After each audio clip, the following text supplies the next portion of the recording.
tous et bienvenue pour cette séquence de présentation des actions de l'équipe France en matière de sport au Sénégal. Je voudrais tout d'abord saluer nos partenaires du CNOS et Ibrahim Awad notamment présent, ainsi que évidemment le président Diana Ndiaye.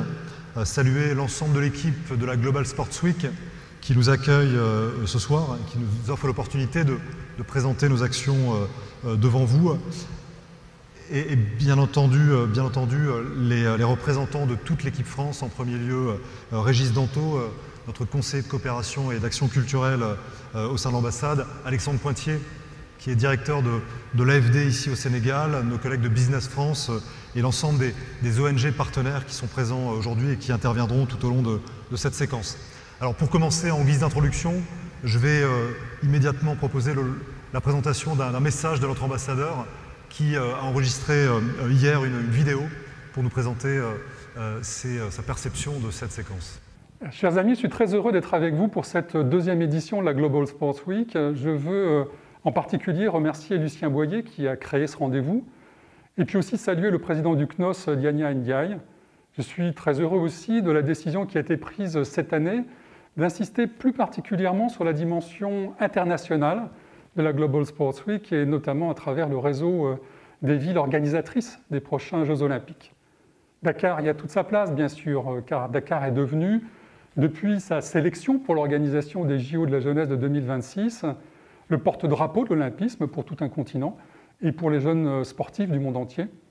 Le gouvernement français est cofondateur de la Global Sports Week et cela marque, je crois, l'importance du sport dans notre diplomatie et notre politique d'aide au développement.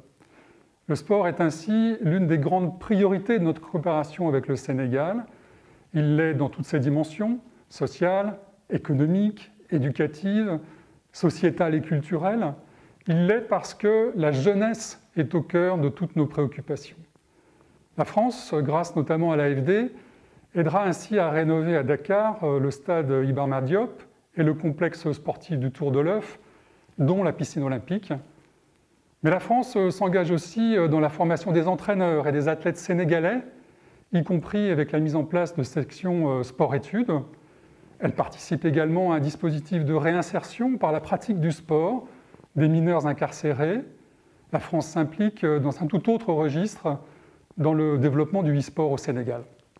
Cette mobilisation tous azimuts de l'équipe France, ministères, opérateurs, entreprises ensemble, dit bien l'importance que nous attachons à cette Global Sports Week, à la cause qu'elle sert, celle du sport et des valeurs qu'il porte.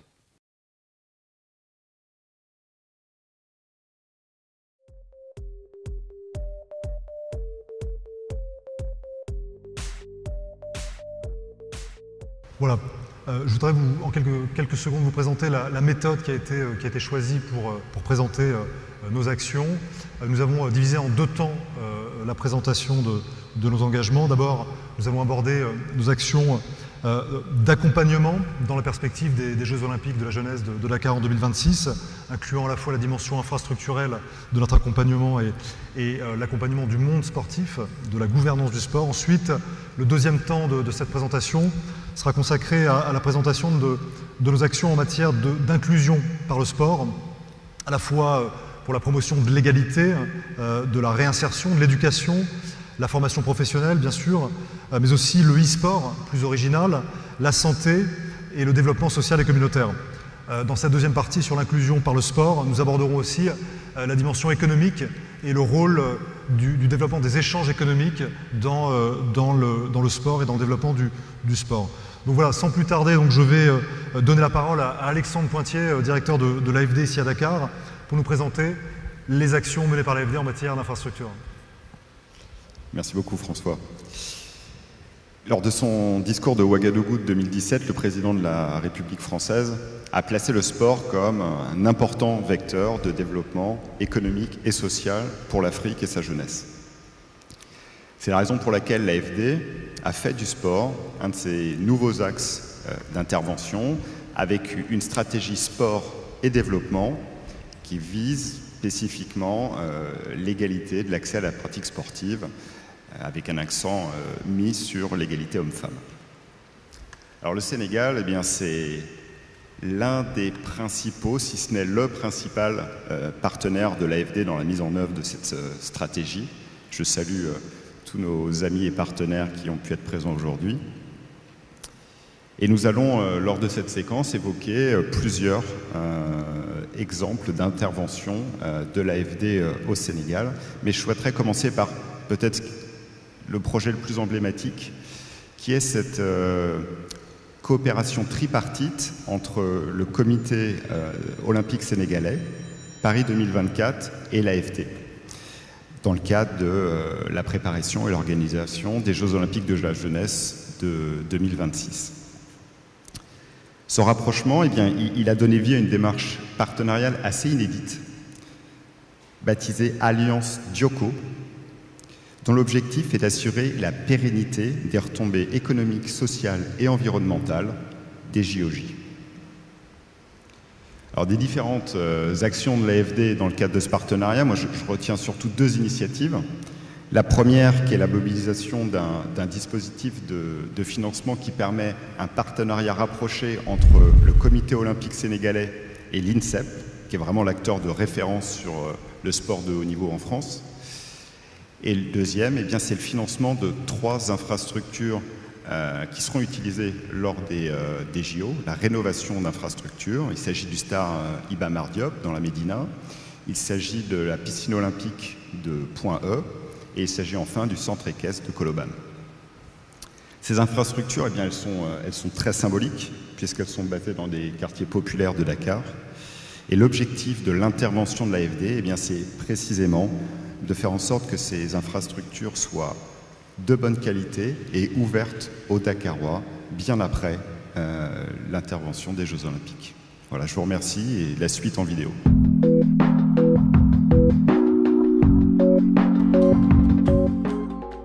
L'attribution du mouvement de l'organisation du premier événement olympique sur le continent africain à travers les prochains Jeux olympiques et paralympiques de la jeunesse est une première en Afrique.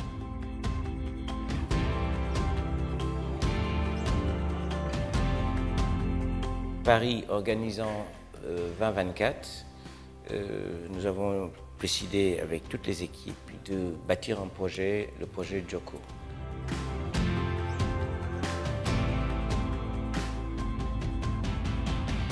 Nous avions reçu ici Tony Estanguet, la ministre française des Sports, et autour de ça, il y avait les agences, c'est-à-dire l'AFD, l'INSEP. On a voulu avoir un instrument de coordination et à ce titre, Dioko a vu le jour.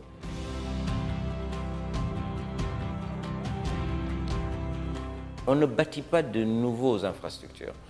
On part sur le préexistant pour rester dans la tradition de l'héritage qui reste après et qu'on puisse utiliser. Et à ce titre, nous avons à revoir ici la caserne Samba Diarry pour l'équitation, la tour de l'œuf ainsi que la piscine municipale.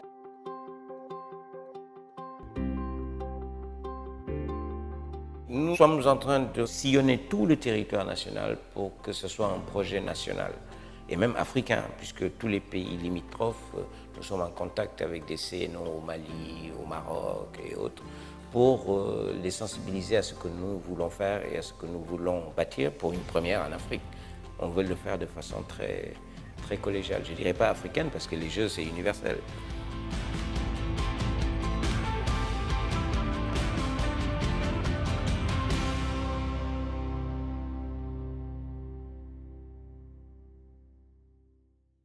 Voilà, merci Alexandre pour ces informations précieuses. Je vais maintenant vous présenter Aminata Guissé, qui est responsable pédagogique au sein du club Dakar Sacré-Cœur et qui va nous présenter, alors par vidéo interposée, elle n'est pas avec nous aujourd'hui, mais elle va nous présenter le projet qui est mené avec le soutien de l'ambassade de France au sein du club Dakar Sacré-Cœur, en partenariat bien sûr avec le collège Sacré-Cœur, de mise en œuvre de sections sportives scolaires. Et donc je vous laisse découvrir par cette vidéo. Responsable pédagogique à Dakar Sacré-Cœur. Il faut dire que la dimension éducative est au cœur du projet Dakar Sacré-Cœur. On accorde autant d'importance aux résultats sportifs qu'aux résultats scolaires. Cela concerne à peu près 75 jeunes. Et nous avons mis en place un dispositif adapté aux situations individuelles de chaque jeune. La scolarisation se fait en 3 modes différents. Une classe multiniveau composée de 24 jeunes avec un enseignement français basé sur le programme sénégalais. Cette classe-là va du CP à la 5e. Les 2 autres dispositifs sont soutenus par l'ambassade de France dans le cadre du FSPI. Une classe pilote, 16 jeunes inaugurés dans le courant du mois de novembre 2020 par l'ambassade de France. Ils ont entre 15 et 16 ans et sont en classe de 4e, 3e. Et cela s'inscrit dans le cadre du partenariat Dakar-Sacré-Cœur et le Collège Sacré-Cœur. Ce sont des enseignements du Collège Sacré-Cœur qui interviennent. L'emploi du temps est adapté pour allier sport et études.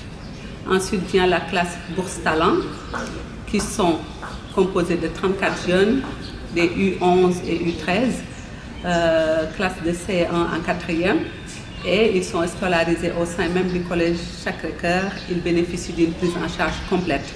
La restauration, le transport, l'uniforme, les fournitures scolaires et un soutien scolaire. Et l'entraînement se fait après les cours.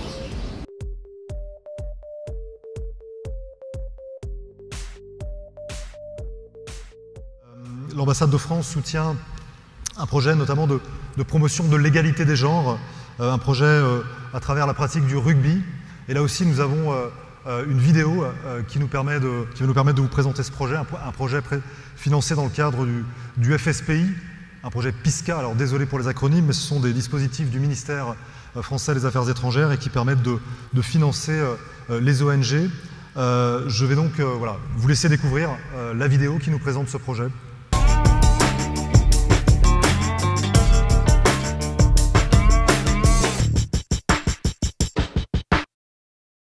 Je suis Biram Faye, je suis le directeur de la Maison du Rugby, association à but non lucratif qui prône l'éducation et l'insertion socio-professionnelle des jeunes à travers le sport. Et ceci, ça se fait sans aucune contrepartie financière venant des enfants ou des familles. Et le projet est divisé en 4 volets. Il y a un volet éducation éveil, un volet formation, insertion professionnelle. Il y a aussi un volet social sanitaire et naturellement aussi il y a le volet sportif, le rugby particulièrement. De façon générale, la maison de rugby encadre des enfants et des jeunes âgés de 7 ans à 18 ans. Donc, et on tient à une mixité tant sociale, tant au niveau des genres, qu'on ait autant de filles et de garçons. Nous avons déposé un dossier pour promouvoir la mixité sociale des filles, l'égalité des chances filles-garçons, de lutter contre la déscolarisation des filles. Et ce projet-là a été retenu par l'ambassade de France. Et c'est à travers ce projet-là qu'aujourd'hui, par exemple, on a organisé un tournoi de rugby, toutes catégories confondues, filles contre garçons. Et l'idée de ce projet-là, de cette activité d'aujourd'hui, c'était de montrer que les filles ont les mêmes capacités, que ça soit physique, intellectuelle, que les hommes. Elles peuvent se battre au même niveau que les hommes. Et ça, c'est pas que pour le sport, et ça va les aider dans la vie au quotidien. Parce que ces filles-là, quand elles se disent, se rappelleront qu'aujourd'hui, elles ont joué au rugby, elles se sont bagarrées contre les hommes, elles se sont bien défendues. Et ça, c'est quelque chose qui va les aider dans la vie de tous les jours. Et nous, on les inculque ces valeurs-là de combat à chance égale à bas âge.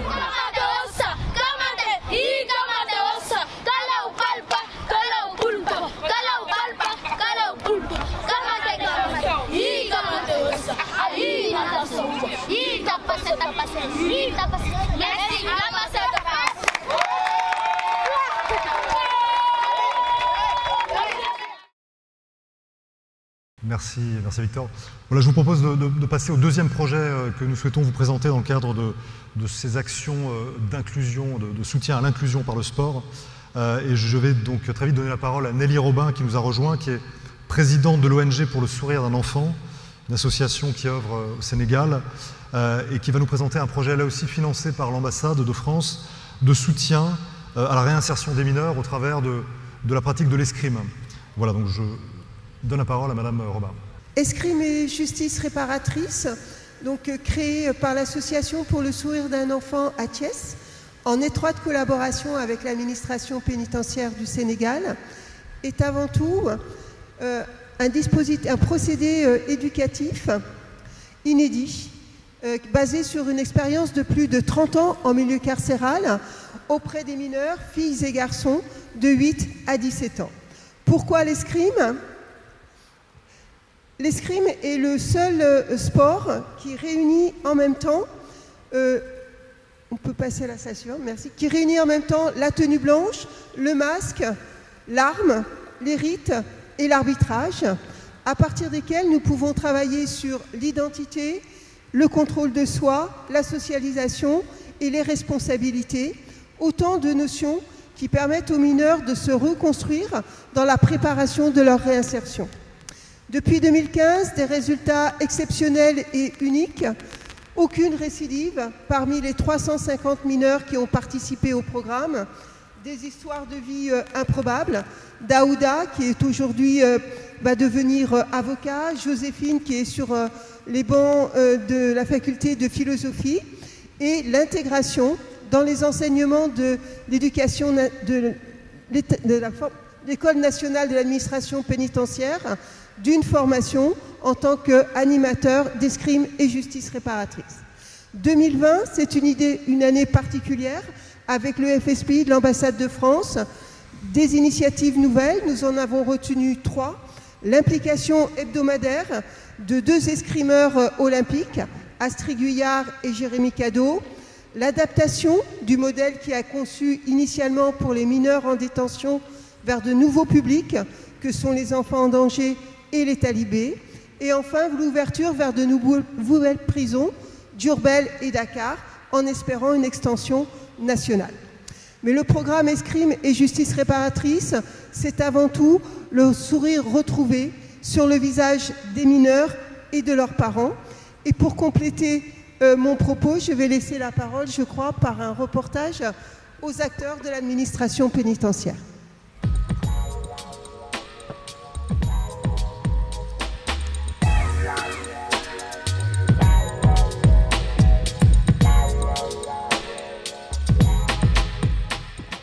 Nous avons 3 catégories de détenus à la MAC de Thiès.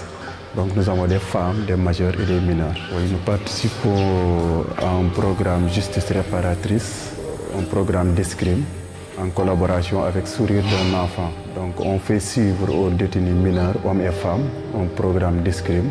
L'objectif est de les préparer à leur future réinsertion sociale. Oui, ça marche, parce que l'administration pénitentiaire est impliquée dans le programme.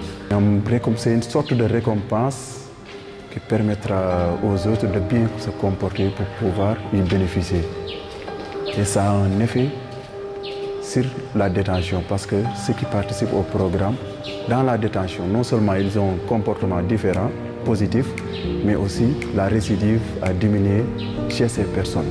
On les apprend à être honnêtes, parce que dans le jeu, il faut accepter de perdre comme aussi de gagner. On gagne mais aussi on perd. Si on perd, on accepte, on connaît l'honnêteté qu'on a perdu.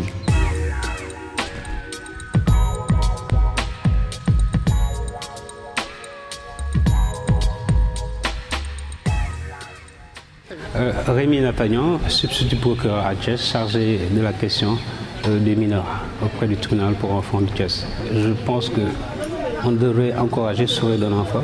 Il ne faudrait pas que ça se limite à Thiès, mais qu'on puisse avoir des structures de ce genre-là à travers tout le Sénégal pour qu'on puisse accompagner les mineurs.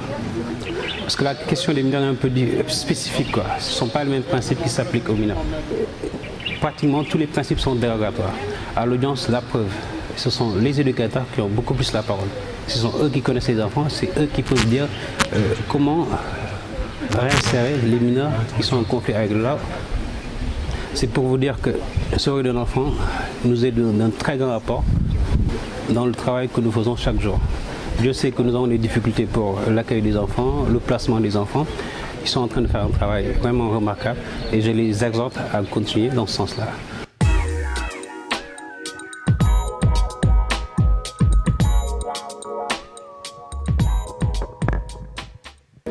L'escrime, c'est un sport de self-control. C'est un sport où vous apprenez à lutter contre vos propres pulsions. Et introduire ce sport en milieu carcéral, mais surtout en milieu enfants en conflit avec la loi, je trouve que c'est une idée magnifique.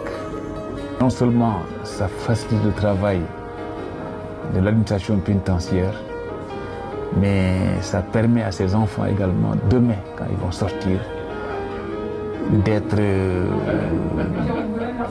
porteurs d'une certaine sérénité, non seulement auprès de leurs copains, de leurs amis enfants, mais à la limite qu'ils peuvent même porter dans leur famille.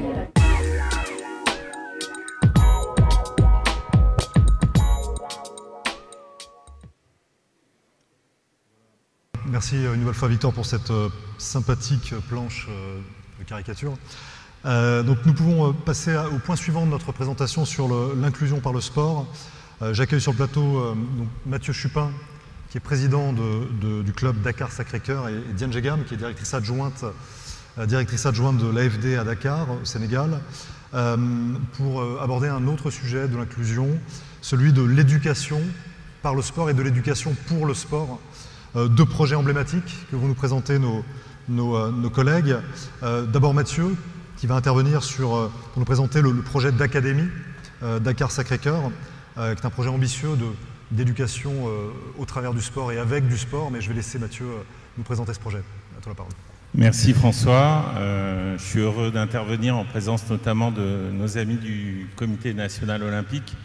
Et donc Dakar Sacré-Cœur, dans la suite de ce projet, qui est un projet club au départ, dont Nima a parlé un petit peu tout à l'heure, Aminata est intervenue, donc un club avec 3 secteurs, foot pro, sport loisirs et action club citoyen.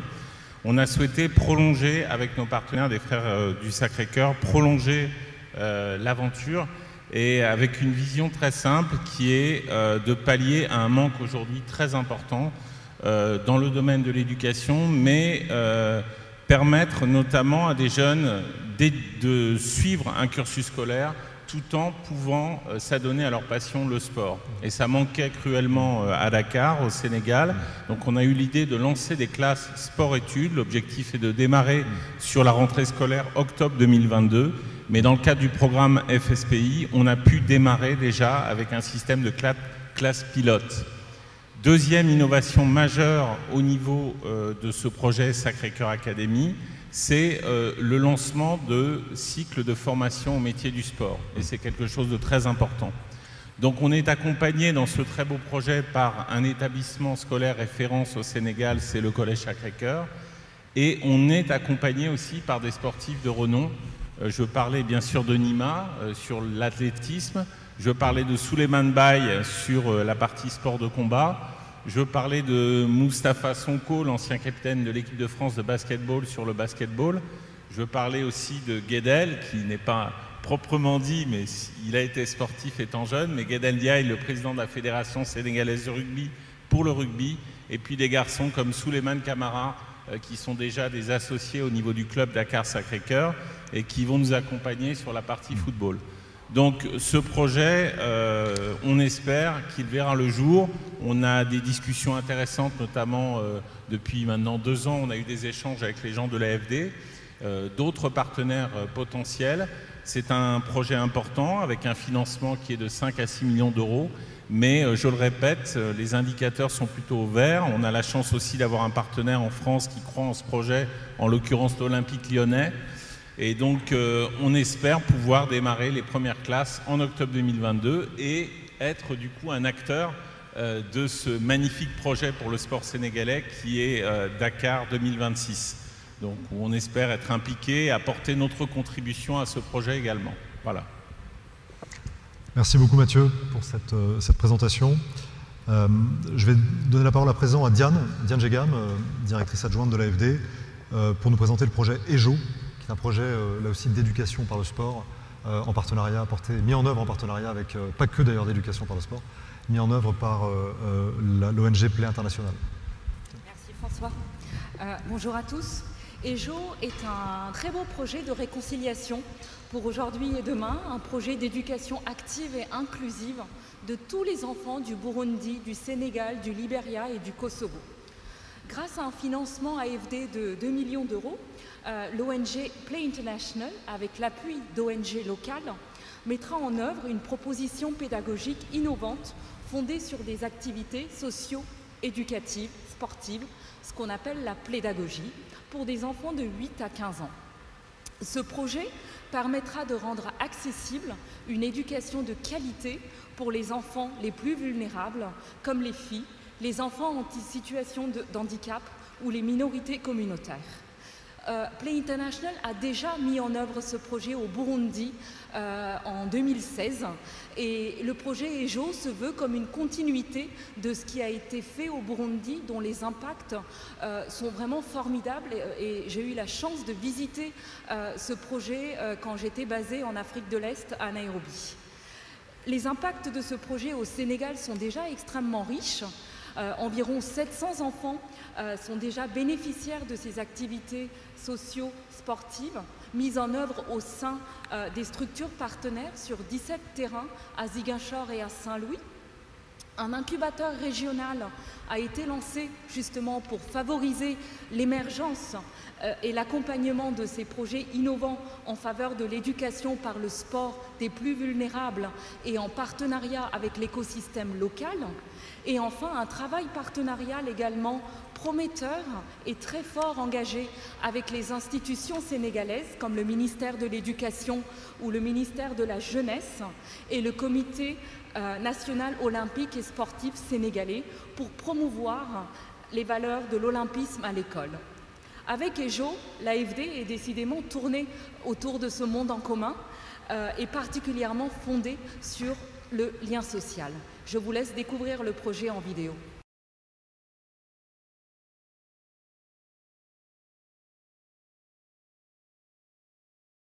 Parce que le sport est un formidable outil d'éducation, Play International et ses partenaires ont imaginé EJO. Au Burundi, on se dit EJO pour dire hier, mais aussi demain. Demain, pour construire des sociétés plus inclusives. Demain, pour défendre chaque enfant, afin qu'il devienne acteur de son avenir. Demain, pour créer des solutions d'éducation par le sport et le jeu, en s'appuyant sur les acteurs locaux.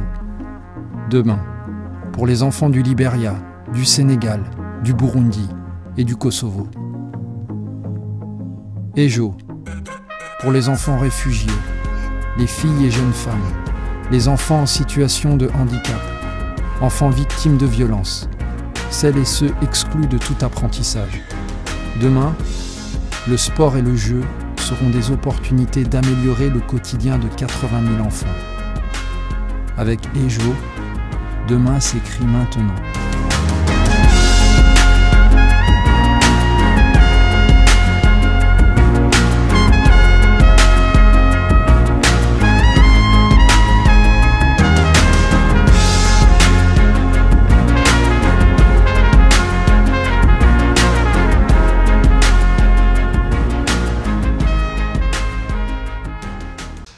Voilà donc la petite planche, la traditionnelle petite planche de Victor, le prochain thème, le prochain projet qui est le soutien engagé par l'ambassade de France au Sénégal en faveur du e-sport au Sénégal. Et j'accueille sur cette scène Baba Dioum, qui est cofondateur du club e-Solo, qui est le premier club professionnel de e-sport au Sénégal et qui est président de l'association Sengame. Et donc j'invite Baba à nous présenter ce projet porté par l'ambassade de France. Merci beaucoup. Aujourd'hui, le jeu vidéo est devenu une industrie culturelle et créative tellement puissante qu'on assiste à la naissance d'une discipline communément appelée e-sport ou le sport électronique. L'e-sport, c'est la pratique compétitive du jeu vidéo. L'e-sport implique plusieurs acteurs, dont les éditeurs de jeux, les sponsors, les sociétés privées, les associations et les fédérations. En septembre 2020, avec l'appui financier de l'ambassade de France, nous, l'association sénégalaise des gamers, dont j'ai l'honneur de diriger, a lancé Solo eSport. Solo eSport, double signification. Solo qui veut dire importance en Wolof, parce que le jeu vidéo aujourd'hui, c'est 130 milliards de dollars de chiffre d'affaires. Et deuxième signification, Solo, qui est un acronyme qui veut dire Sénégal Official Legion of eSport. À travers Solo, on a voulu accompagner des jeunes pour les permettre de participer aux compétitions internationales. Donc aujourd'hui, effectivement, Solo, c'est le premier club nationale professionnelle du Sénégal qui accompagne, qui entraîne et qui rémunère des joueurs professionnels. Le Sénégal n'a pas encore gagné la CAN, la Coupe d'Afrique des Nations de football, mais le Sénégal est double champion d'Afrique à la CAN virtuelle, FIFA, à la compétition FEJA, donc la plus grosse compétition e-sport organisée en Afrique de l'Ouest, grâce à Dex Junior, 17 ans, un formidable champion qui fait la fierté de ce pays. Au sein de Solo, nous avons 5 joueurs permanents. 2 joueurs FIFA, 1 joueur Street Fighter, 1 joueur Mortal Kombat et 1 joueur Pro Evolution Soccer. Au sein de Solo également, nous disposons d'un espace dédié de 150 mètres carrés avec des technologies de dernière génération, dont la PS5 que nous aurons l'honneur de vous présenter et vous laisser tester. Au sein de Solo également, nous hébergeons Kaifo, qui est un studio de développement de jeux. Et l'objectif derrière, c'est de créer un écosystème stable avec des acteurs de l'écosystème. Donc, pour finir, je dirais que Sen Games, à travers le projet Solo, ambitionne de placer le Sénégal comme étant un pôle incontournable de l'e-sport. Et j'invite en tout cas les autorités sportives de ce pays à peut-être nous encourager, à nous accompagner. Et pourquoi pas aujourd'hui, on pourrait collaborer pour organiser une compétition africaine d'e-sport ici à Dakar. C'est possible. Je vous remercie. Merci beaucoup Baba. Je crois qu'on a une vidéo, le teaser de ce projet.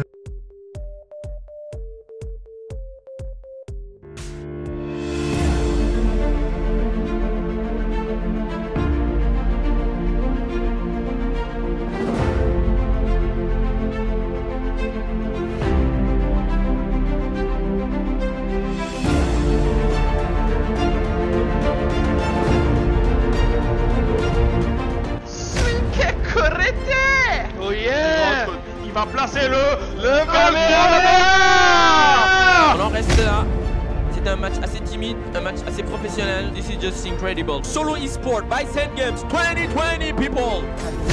Là faut plus rater les combos parce que là tout se joue quoi. Là c'est le guess parce qu'il stack de ouf. C'était super intense ces 2 derniers rounds. À 40% HP à Borson sur le stun, bientôt les récupérations de 4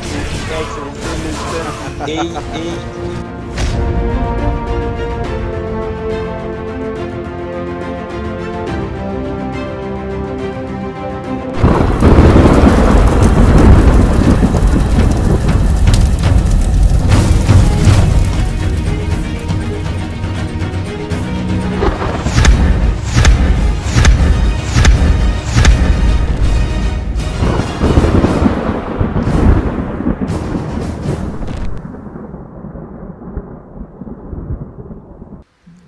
Merci beaucoup Baba. Une petite planche pour conclure cette séquence. Et nous passons au projet suivant. Cette fois un projet dans le domaine de la santé, puisque la santé est aussi un élément fondamental que le sport peut valoriser. Et la santé peut être améliorée au travers de la pratique du sport et du sport en général. J'accueille Elisabeth Guédon qui est chargée de projet à l'AFD, notamment en charge des questions de sport et développement. Et donc je vais lui laisser nous présenter un projet. On va attendre quelques instants pour la vidéo, mais d'abord Elisabeth va nous présenter le projet qui est porté par l'ONG Terangabi sur la problématique de la dépigmentation. Et donc à toi la parole. Bonjour à tous, merci François. Le projet que je vais vous présenter s'appelle Terangabi. C'est une association qui a été créée par une joueuse de basket professionnelle qui s'appelle Abigail, et dont l'objectif est d'utiliser le sport, et particulièrement le basketball, au service de l'autonomisation des femmes dans la région de Louga. Donc l'objectif du projet, c'est de créer des moments d'échange approfondis autour de problématiques sociales qui sont très ancrées dans la réalité locale de la région de Louga. Donc notamment tout ce qui est des questions liées à la dépigmentation, à la contraception, à la scolarisation, et d'articuler ces séances d'échange avec des séances de sport qui sont mises en œuvre par des professionnels. L'objectif étant vraiment de sensibiliser ces jeunes femmes et de développer leurs ambitions professionnelles. Donc c'est un projet qui est mis en œuvre en partenariat avec le Centre d'excellence des sports de Louga, qui a un track record déjà 20 ans de travail dans la région de Louga sur le domaine du développement par le sport.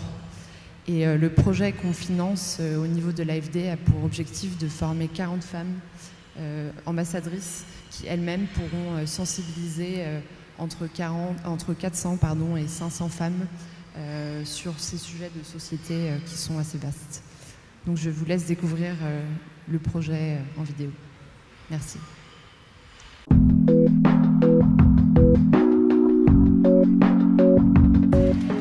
J'ai commencé le basket à l'âge de 12 ans, donc dans la ville de Créteil, la ville dont je suis originaire, entre guillemets. Et j'ai rapidement intégré le club d'Orly, jouant dans une division supérieure. Donc très rapidement, les choses se sont enchaînées. J'ai enchaîné avec le Pôle Espoir. Je suis rentrée ensuite à l'INSEP et j'ai commencé ma carrière professionnelle en 2013 à l'âge de 18 ans. Donc depuis, j'ai parcouru différents clubs, donc notamment le club de Toulouse, Villeneuve-d'Ascq, Tarbes jusqu'à cette année. Et l'année prochaine, je me suis engagée avec le club de Basketland à Mont-de-Marsan. Donc j'ai aussi, en parallèle de cette carrière de professionnelle, continué mes études. Donc je suis étudiante à Sciences Po Paris depuis quelques années maintenant. Et donc voilà. Et j'ai également entrepris cette année de créer mon association du nom de Terang Gabi. Et c'est une association qui vise à sensibiliser les jeunes sénégalaises à travers le sport. Donc les actions ont réellement commencé l'été dernier, lors de la première édition du camp Terang Gabi, donc dans la ville de Thiès, ici même au Stade La Dior. Donc le but est de sensibiliser les jeunes filles à travers le sport, de se pencher sur des thèmes vraiment propres à la gente féminine et aussi propres aux jeunes filles sénégalaises. Donc on parle de la confiance en soi et de l'estime de soi, qui est le but vraiment de cette sensibilisation, de promouvoir ces valeurs, de parler avec les jeunes filles. On fait venir des professionnels qui interviennent, qui échangent avec elles sous forme de débat, sous forme d'exposé, mais de façon à ce que ce soit très ludique, très pédagogique et que les filles à la fin de ces 3 jours, elles aient réellement appris quelque chose.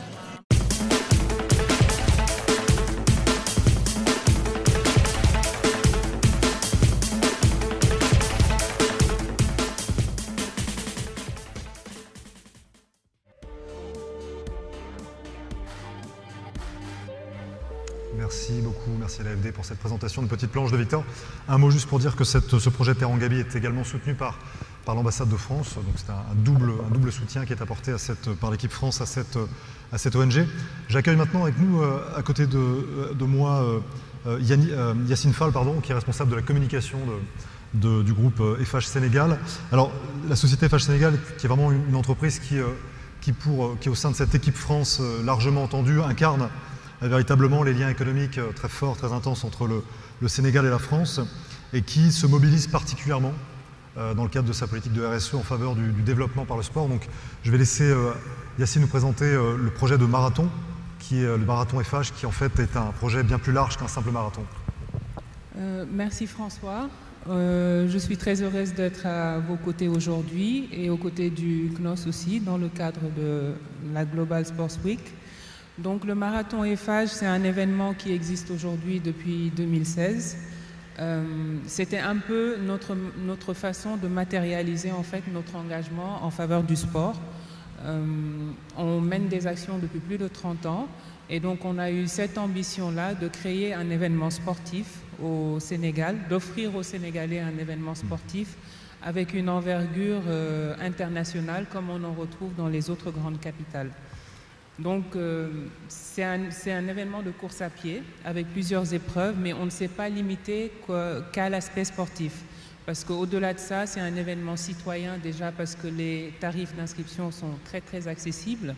C'est un événement aussi qui a une dimension de développement durable avec du recyclage par exemple de toutes les bouteilles en plastique, de la plantation d'arbres. Et c'est surtout un événement qui a un impact sur le tourisme et sur l'économie du pays parce qu'à chaque édition, on a eu 20 000 participants et les coureurs, ils viennent du monde entier. Et les coureurs sénégalais sont bien sûr mis en avant, on les identifie avec la Fédération sénégalaise d'athlétisme. Et donc notre accompagnement, il consiste surtout à permettre à ces athlètes-là de les doter un peu déjà en équipement parce qu'il y a beaucoup d'athlètes qui ont de très faibles moyens. Et quand ils participent au marathon, ils ont des primes comme on en retrouve dans les grandes courses. Et ces primes derrière leur permettent de réaliser soit un projet professionnel ou alors de continuer une construction ou d'aller au-delà de leur ambition. Et à côté de ça aussi, il faut savoir que les partenaires nous accompagnent beaucoup. On a la mobilisation de beaucoup de partenaires institutionnels et privés. Et donc, c'est ce qui nous permet de donner à ces coureurs des prix qu'ils n'ont pas d'habitude au Sénégal, par exemple des voitures, des scooters. Et je pense que ça va vraiment leur aider à améliorer leur performance pour permettre derrière d'avoir plus de champions, de remporter plus de médailles. Et donc, le marathon EFAGE, c'est un événement qu'on veut avec une vision globale, culturelle, sociétale et citoyenne. Merci infiniment.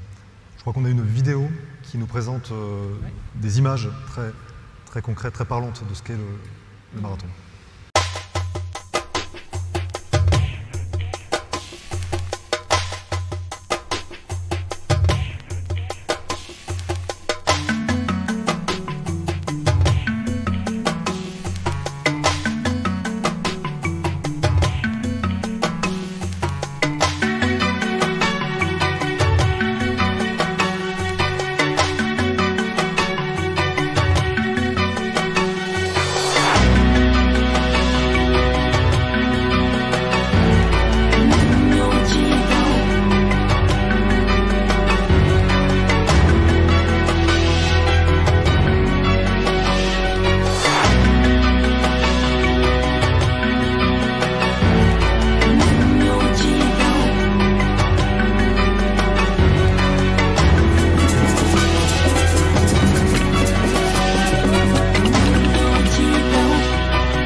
Voilà une petite planche. Et donc voilà, merci beaucoup pour EFAGE, merci Yacine pour cette séquence. Donc, vous l'aurez compris, les entreprises sont au cœur de l'engagement de l'équipe France. Elles font partie de l'équipe France, bien sûr, dans ces actions, dans ce travail, cet engagement mené au service du sport.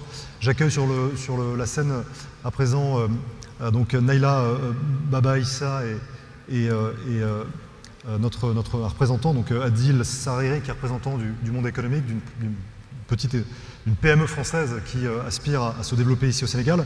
Je vais laisser la parole à Naïla pour commencer, pour nous présenter le rôle de Business France dans le soutien aux PME françaises qui souhaitent s'implanter dans le secteur sportif au Sénégal. Merci beaucoup François. Donc, pour ceux qui ne le savent pas, Business France est une agence publique en charge du développement international des PME et ETI, notamment sous la double tutelle du ministère des Affaires étrangères et du ministère de l'économie. Donc avec près de 1500 collaborateurs, 124 pays couverts et 87 bureaux implantés dans le monde entier, dont notamment ici au Sénégal. Notre rôle est d'aider au développement international des entreprises françaises et de leurs exportations. Donc, par le biais de missions collectives et individuelles, nous préparons les entreprises et nous les mettons en relation avec les acteurs commerciaux sur le marché ciblé afin de favoriser la création de courants d'affaires et de pérenniser leurs exportations. Nous sommes également investis dans la promotion de l'attractivité de l'image économique de la France de ces entreprises et de ces territoires. Par le biais d'une stratégie de promotion de la France, nous animons ainsi les réseaux d'influence sur le plan économique et international. Business France est également en charge de gérer et de développer les VIE, donc Volontariat International en Entreprise, qui permet aux entreprises françaises de confier des missions professionnelles à de jeunes talents sur des durées modulables de 6 à 24 mois et qui permettent donc d'ancrer et de poser un premier pied sur le marché ciblé dans le pays ciblé. En tant qu'expert sectoriel sur le terrain ici à Dakar, notre objectif est d'activer tous les leviers nécessaires pour faire de l'international une opportunité concrète pour les entreprises françaises. On accompagne donc dans la mise en relation auprès des décideurs publics et privés dans les pays ciblés et notamment ici au Sénégal. Du fait des nombreuses opportunités et des nombreux projets, grands événements internationaux prévus ici prochainement, les opportunités économiques et commerciales sont nombreuses pour les entreprises françaises et leur expertise est grandement bienvenue, notamment dans l'ingénierie et la construction, la maîtrise d'ouvrage pour la construction de stades, de cités sportives, d'hôtels, d'équipements sportifs, dans l'événementiel, dans la billetterie. Les entreprises françaises ont déjà remporté des contrats ou candidatent pour se positionner sur ces marchés-là. Donc chez Business France, on vous aide à vous insérer sur ce marché. Notamment sur le secteur du sport, on a organisé des missions collectives, notamment en septembre dernier, septembre 2020, avec la mission French Mid Sport in Africa. Ça a permis à une délégation de 7 entreprises françaises de rencontrer des décideurs publics et privés lors de rendez-vous B2B qui ont été couronnés de succès. En 2021 se tiendra également la mission Sénégal-Guinée, nous l'espérons en présentiel, et qui permettra donc aux entreprises de la filière sport de présenter leur expertise et leur savoir-faire sur le marché, de rencontrer les grands décideurs de ce domaine-là et de déclencher donc des courants d'affaires.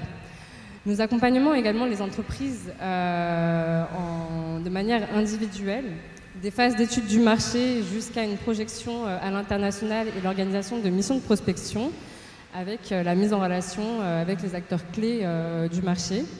À titre d'illustration, la société Metaluplast que nous accompagnons depuis plusieurs mois et qui est actuellement en mission d'affaires à Dakar, qui vous présentera tout de suite ses activités et ses ambitions à l'international et au Sénégal. Merci.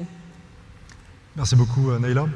Je vais céder la parole immédiatement à Adil pour nous présenter les activités de sa société. Vous êtes le responsable Afrique de Metaluplast et donc au Sénégal aujourd'hui, cette semaine. Donc voilà, je vous laisse la parole. Alors bonjour à tous, très heureux de faire partie de la Global Sport Week. Je me sens comme un privilégié d'être parmi vous aujourd'hui. Alors je me présente. Je m'appelle Adil Sareri, je suis le responsable de la zone Afrique pour la société Metaluplast. Alors Metaluplast, c'est une PME, leader fabricant des équipements sportifs, des terrains multisports, pare-ballons et clôtures. Nous avons 41 ans d'expérience dans le secteur du sport et on exporte nos produits dans plus de 40 pays dans le monde. Norvège, Suède, États-Unis, Russie, en Afrique aussi, au Maroc, en Algérie, en Tunisie, au Cameroun, au Sénégal, où on commence à développer un courant d'affaires, aux îles Maurice, entre autres. Alors Metaluplast est connu et reconnu à travers le monde grâce à la qualité de ses produits et services. Et nous avons de nombreuses références à travers le monde, comme les Jeux Olympiques de Rio en 2016, la Coupe du Monde 2018 en Russie, le centre d'entraînement de Clairefontaine en France, le centre d'entraînement de Marmora au Maroc, la future Coupe d'Afrique des Nations au Cameroun en 2021 qui aura lieu, mais aussi l'Olympique de Marseille, le Paris Saint-Germain, l'Olympique Lyonnais ou encore le Stade Malherbe à Caen. Alors le sport, ce n'est pas que de la compétition, c'est aussi du sport loisir, du sport scolaire. Alors on peut répondre à des besoins, à ces besoins d'équipements sportifs dédiés à la population avec des normes qui répondent à des codes internationaux du sport.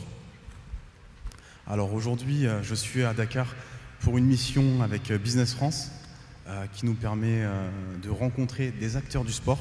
C'est vrai que Business France, l'action de mise en relation avec des prospects qualitatifs nous permet de gagner beaucoup de temps. C'est un gain précieux pour les sociétés françaises. Business France nous fait l'honneur de nous présenter à son réseau de contacts, nous fait l'honneur aussi de mettre en avant son expertise pour les sociétés françaises. Et vraiment, on est très satisfait. On a fait plusieurs missions avec Business France et beaucoup ont été couronnés de succès. On est très content quand on réussit puisque ça récompense le travail qu'on a effectué, ça récompense les personnes qui travaillent à la fabrication, les gens qui sont à l'expédition, le bureau d'études, sans oublier l'équipe commerciale. Mais avant tout, ça met en avant, bien entendu, le savoir-faire français. Merci à tous. Merci beaucoup Adil pour ce témoignage d'une PME qui s'engage au Sénégal dans un contexte économique extrêmement favorable, évidemment, et on espère que ce lien fort entre les entreprises sénégalaises, les mondes économiques sénégalais et français s'intensifiera à l'horizon 2026. Voilà, alors on arrive au terme de cette présentation. Merci à l'ensemble des participants, des partenaires. Je vais en conclusion céder la parole à Régis Danto, qui est notre conseiller de coopération et d'action culturelle à l'ambassade de France et à qui je laisse le mot de la fin. Régis. Merci beaucoup François. Je crois que l'ensemble des interventions qui se sont succédées ont montré la très grande mobilisation et la grande motivation de l'équipe France ici au Sénégal dans le domaine du sport. Je crois qu'également elle a montré la grande diversité d'acteurs qui sont ici à l'œuvre sur le terrain, l'ambassade de France bien évidemment, mais également les opérateurs de l'État, l'Agence française de développement, Business France, le secteur des ONG et des partenaires de la société civile, les partenaires économiques, et je souhaiterais évidemment aussi souligner les partenaires sportifs. On a parlé de l'Olympique lyonnais, mais l'Olympique de Marseille aussi, le FC Metz sont aussi à l'œuvre dans des projets extrêmement intéressants ici sur le terrain. Et par ailleurs, un dernier intervenant qui est extrêmement important dans la mise en œuvre des actions de l'équipe France et que malheureusement nous n'avons pas eu sur cette séquence. Cet acteur, ce sont nos collectivités territoriales. Nous avons une coopération extrêmement dense dans le secteur de la coopération décentralisée entre le Sénégal et la France. Et les collectivités territoriales sont extrêmement engagées sur le secteur du sport, notamment les collectivités territoriales qui sont label Terre de Jeux, mais aussi toutes celles qui sont engagées dans les préparatifs de Paris 2024. Et c'est dans cette dynamique que les régions, les collectivités locales, territoriales françaises seront aux côtés des collectivités sénégalaises dans le domaine sportif pour les accompagner dans la préparation des Jeux Olympiques de la jeunesse de 2026. Donc, cette équipe France extrêmement multiforme se déploie dans toutes les dimensions du sport, le sport étant un outil extrêmement puissant au service du développement. On a mentionné dans les différentes interventions l'éducation, bien évidemment, la santé, mais le sport touche à beaucoup d'autres secteurs et bien évidemment la dimension économique. Et au cœur de tout cela, évidemment, il y a la jeunesse qui est la priorité, la grande priorité des autorités sénégalaises dans le cadre du plan Sénégal émergent, mais qui était également la grande priorité de l'équipe France. Cette équipe France qui s'intéresse bien évidemment à cette jeunesse créative, entreprenante, et le sport est bien évidemment un secteur de dialogue tout à fait intéressant pour travailler avec cette jeunesse. Et de manière générale, l'équipe France, les membres ou les joueurs de cette équipe France sont extrêmement inventifs, innovants pour aller toujours au plus près de la jeunesse et les accompagner dans leurs entreprises et toutes les initiatives qu'ils peuvent lancer. On a eu le plaisir d'accueillir ici sur la scène nos amis de Sen Games et de Solo eSport. Donc le e-sport est maintenant une composante extrêmement forte sur laquelle l'ambassade de France et l'équipe France de manière générale se déploient, puisque le e-sport est un outil créatif, mais aussi un outil économique extrêmement puissant. Voilà, et je conclurai ces mots, ou en tout cas ce bilan de l'intervention de l'équipe sport, en rappelant que le sport est un vecteur extrêmement puissant pour nous, puisqu'il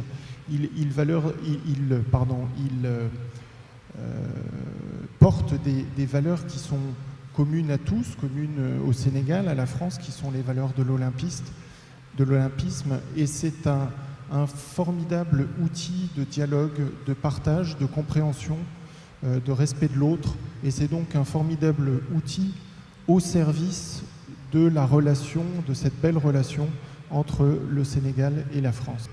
De notre ami Victor, notre collègue, plusieurs même, qui synthétise cette heure d'échange sur l'engagement de l'équipe France en matière de sport.